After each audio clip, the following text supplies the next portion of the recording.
Hello, friends. This is Srinivasan from CFO Bridge, and we are going to discuss about inflation, what's known as महंगाई in Hindi and विलायवासी in Tamil. नाम तो सुना होगा. Inflation.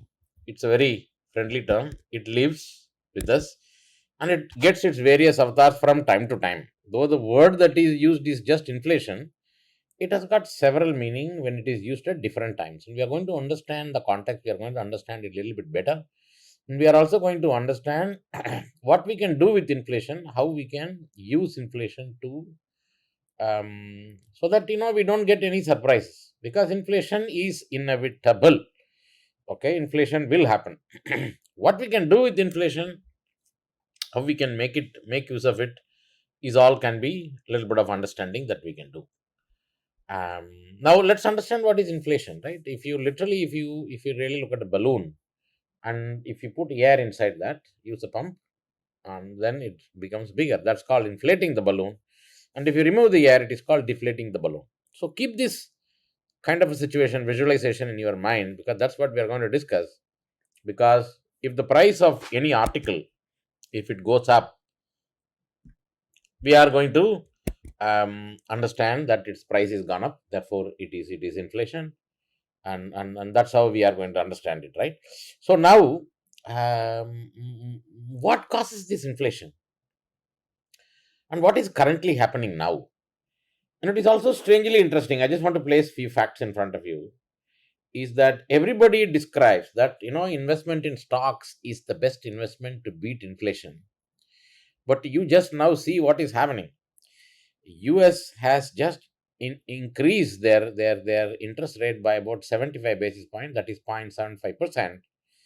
And all the foreign institutional investors are selling equity and they are going back to US, because what are they going to invest in? They are going to invest in bonds in US. Are you kidding me? These are the people who don't really believe in equity as an asset class. They are speculators. Now, these speculators, they just come, the speculatory money just comes and goes. And what has caused this speculatory deluge? Billions of dollars of speculatory deluge. So, if you want to really understand inflation, inflation is not only caused by the increase in price of the article, it is also caused by the reduced purchasing power of your currency. That means there is more currency, and there is, same, let's say 100 kilograms of potato was growing in the country. Even now, there is 100 kilograms of potato growing in the country. Earlier, people had 10,000 rupees. Now they have got 10 lakh rupees. So what will happen? And the only thing that they can buy is potato, for example. The price of the potato will go up. Not because the price of the potato is going up, because the purchasing power of the currency has gone down. Now, this is very important, and this is what is causing all the foreign portfolio investors' money going back. Because what happened during 2020 is something called quantitative easing. The Federal Reserve, or simply known as Fed, has just printed money, trillions of dollars. Okay, just to give you a context, Indian GDP is about $2.6 trillion, and take it or leave it, close to about $9 trillion is the money that is printed by the Federal Reserve during the pandemic. That is start of the pandemic in April 2020, and by the time we came to December, so much money got printed. Now the total quantity of potato that we produce remains the same. So the price will naturally go up, right? It is only a beauty that the price has not gone up significantly, and it is only gone up by about 7 or 8%. But unless this quantitative tightening, the opposite of quantitative easing is called quantitative tightening. Unless the quantitative tightening, that the money that has been printed is absorbed back in the balance sheet of Fed, we are going to see the continuance of inflation for quite some time. This is something that I want to place it today.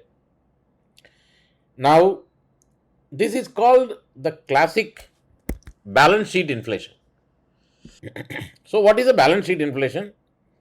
When Fed printed the money, it just printed it out of nowhere. It just increased both sides of the balance sheet. And you can go through this in the Fed's balance sheet. It's available for public viewing. You can go into their website and you can see this. They just increased both such sides, the asset side as well as the liability side, and then that's how they printed the money. They gave it to the government. What the government did, the government gave it to some financial institution, or it spent the money, or it gave the money in what is called as helicopter money. Why is it called helicopter money? During flood in India, you would remember that the government puts food packets in helicopter and it just throws the food packets to people on the rooftops and stuff like that, tree tops.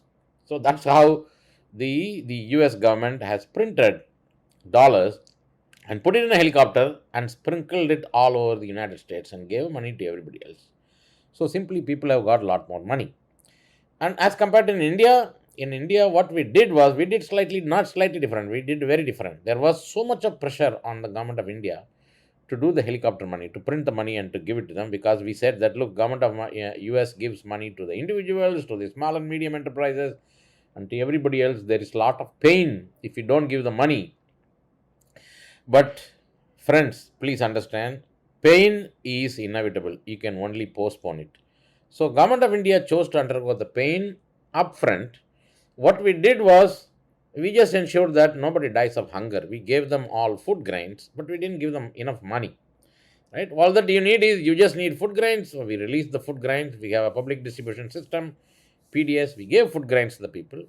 But what United States government, I don't think there is a PDS in United States. So they have PDS of money. So they just gave money to everybody else. And there was even a news item that close to about $150 billion of the money, $150 billion of such money, helicopter money, disappeared, and the government of United States does not even have an account of where such money went in. And there is no press talking about it. You can Google it and you can figure it out. Okay, so this is what has happened. Such billions and trillions of money, the $9 trillion of money that got printed in US.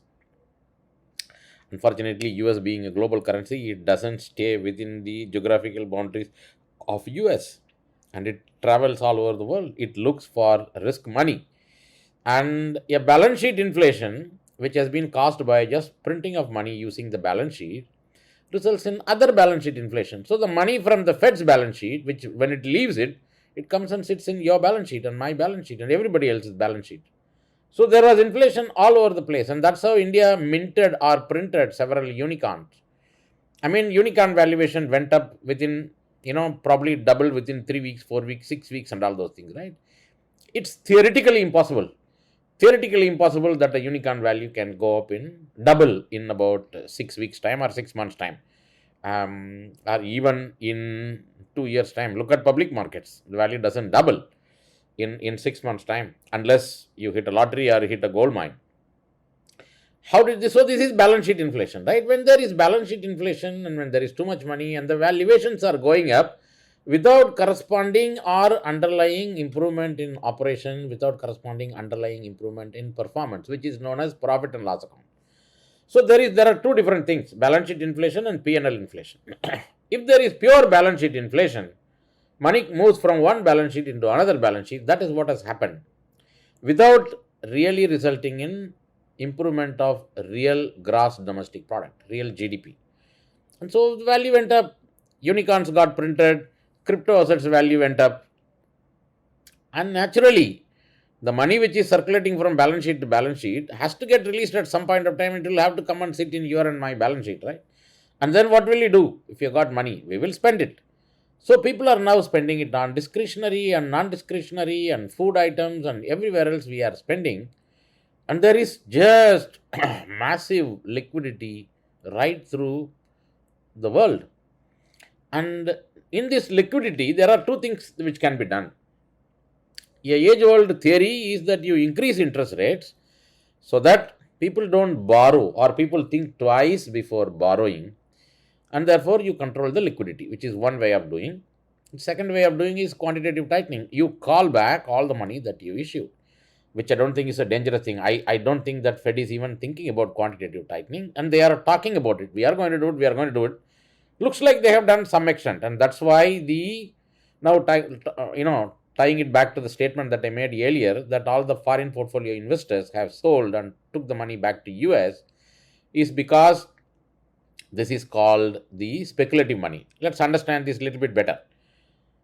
If you are borrowing for half a percentage point or 1 percentage point of interest rate in the US, and even if you are investing in India, where let us say the forex risk is about 7%, right? 7% is the normal forex hedging premium for rupee to dollar. So you need to make roughly about 8% in 1 year, or more than 8% in 1 year. 8% breaks even, more than 8% you make money, assuming that you fully hedge your risk. So Indian stock markets are capable of making more than 8% in a year, which is why foreign portfolio investors come into India. And the moment they see that there is increased, the rate of interest at which they borrowed in US goes up, that puts them in a serious trouble in terms of the money that they need to make in India. And then Indian stock markets are also going down, and they know that this will get into a kind of a vicious circle. So they say, cut the losses, let's go back and pay the money back to whoever we borrowed the money in the United States. So this is one leg of the quantitative tightening that is happening, but there is way too much liquidity still left in the system. Okay, of the $9 trillion, I don't think anything has been reduced officially still. We have to wait for the next the Fed balance sheet which comes. We can actually check whether there is quantitative tightening that is happening. So the first topic that I wanted to talk to you today is about balance sheet inflation, which basically means how inflation happens when the purchasing power of money comes down. And I believe, this is my personal opinion, that during the pandemic, just printing the money, we have just postponed the pain. The amount of pain that we are going to go through now, by the time this excess money gets sucked in, is going to be way too much pain. And the pain, folks, has not even begun. It just begins now, but it is going to get worse before it gets better. That much I can tell you. This is just my understanding of the pain. You can never avoid pain. You can only postpone pain. Even painkillers or things like this, is painkiller does not take away pain, right? Painkiller just ensures that your brain doesn't recognize pain. I mean, what's the point? And there is pain, underlying pain, and that's what is happening now. So there is way too much money still circulating in the system. It's lying in somebody's balance sheet, right? And that somebody is going to spend it ultimately, and that's what is going to is driving. Ye to hona hi tha, isn't it? So this mother of all inflation has just started happening, and there is going to be a lot more happening on inflation. We will talk about some more other inflation theories, contractual inflation, and some more